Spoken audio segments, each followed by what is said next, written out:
Hi everyone, in front of me I've got Acer Iconia M10 and let me share with you how to change system language on this device. So let's start with opening the settings, and here in this section we have to scroll down to find the system. Now let's tap on languages and input and tap on languages at the top. And here we've got the list of all currently applied languages. We've got only English, so let's tap on add a language, and here we've been transferred to the full list of available languages from which we can choose. So as you can see, we've got plenty of options to choose from, and all you have to do is to find your language. So let me choose Turkish.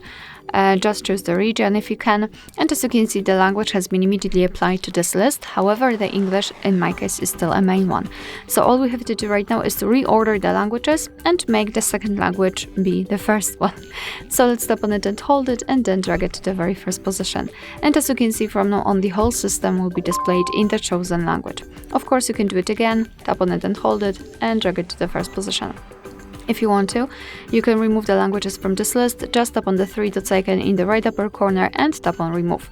Mark the language and tap on the trash bin icon in the right upper corner again. Tap on remove, and we've got only one language applied. Alright, so that will be all. Thank you so much for watching. I hope that this video was helpful, and if it was, please hit the subscribe button and leave the thumbs up.